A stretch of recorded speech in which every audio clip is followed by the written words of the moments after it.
Olá, minha amiga, olá, meu amigo, como é que vocês estão? Bem-vindos a mais um episódio onde estudamos a obra fundamental da doutrina espírita, a Gênese, os milagres e as predições. Nós estamos na parte dos milagres, especificamente falando sobre os milagres de Jesus, os milagres do Evangelho, e vamos hoje conhecer um pouquinho sobre aquele famoso primeiro milagre de Jesus, com participação de Maria, etc. e tal, as bodas de Caná. Então, sem demora, vamos para o texto de hoje. Este milagre, referido unicamente no Evangelho de João, é apresentado como o primeiro que Jesus operou e nessas condições deveria ter sido um dos mais notados.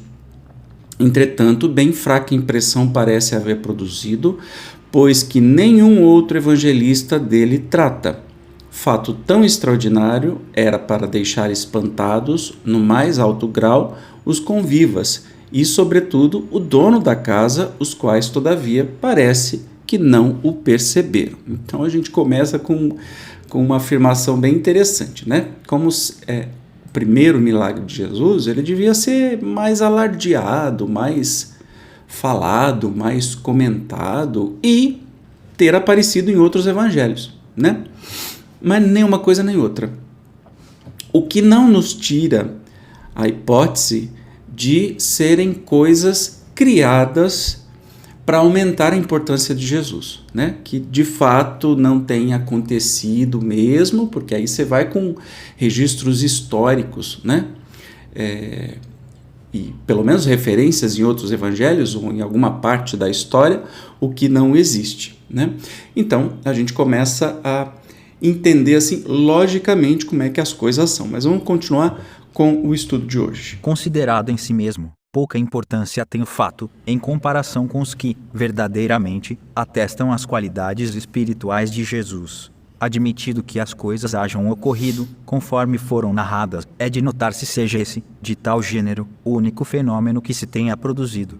Jesus era de natureza extremamente elevada, para se ater a efeitos puramente materiais, próprios apenas a aguçar a curiosidade da multidão que, então, o teria nivelado ao mágico. Ele sabia que as coisas úteis lhe conquistariam mais simpatias e lhe granjeariam mais adeptos do que as que facilmente passariam por fruto de grande habilidade e destreza, item 27. Se bem que, a rigor, o fato se possa explicar, até certo ponto, por uma ação fluídica que houvesse, como o magnetismo oferece muitos exemplos, mudado as propriedades da água, dando-lhe o sabor do VNHO. Pouco provável se tenha verificado semelhante hipótese, dado que, em tal caso, a água, tendo do vinho unicamente o sabor, houvera conservado a sua coloração, o que não deixaria de ser notado.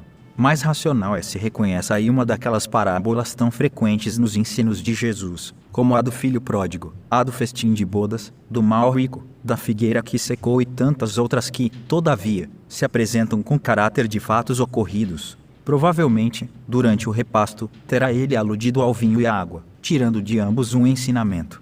Justificam esta opinião as palavras que a respeito lhe dirige o mordomo. Toda gente serve em primeiro lugar o vinho bom e, depois que todos o têm bebido muito, serve o menos fino. Tu, porém, guardas até agora o bom vinho. Entre duas hipóteses, deve-se preferir a mais racional e os espíritas não são tão crédulos que por toda parte vejam manifestações, nem tão absolutos em suas opiniões, que pretendam explicar tudo por meio dos fluidos. Então, Jesus não era um mágico, ele não estava muito preocupado em ficar fazendo efeitos e truques, né, para as pessoas.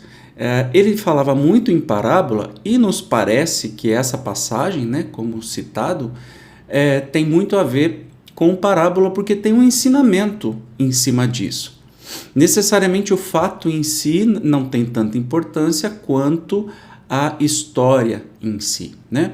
Lembrando que os evangelhos foram escritos 50, 60 anos depois e muita coisa vem da tradição popular falada, né? E muita coisa se criou, coisas fantásticas para aumentar a importância de Jesus.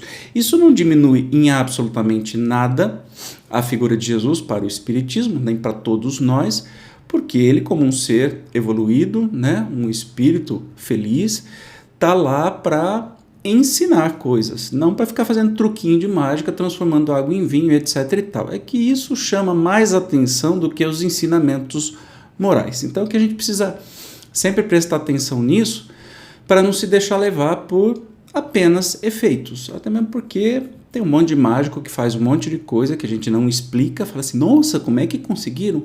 E é simplesmente um truque. E isso não muda absolutamente a vida de ninguém. Coisa muito diversa, muito contrária a tudo que Jesus fez e com sua mensagem, né, forte mensagem que dura até os dias de hoje, nos ensinando aí um caminho, um atalho para chegar a sermos espíritos felizes com maior facilidade, com mais acerto. No próximo episódio nós vamos ver sobre a multiplicação dos pães, que é outro milagre também polêmico. Eu te espero como sempre, obrigado por estar comigo até aqui e até a próxima. Tchau!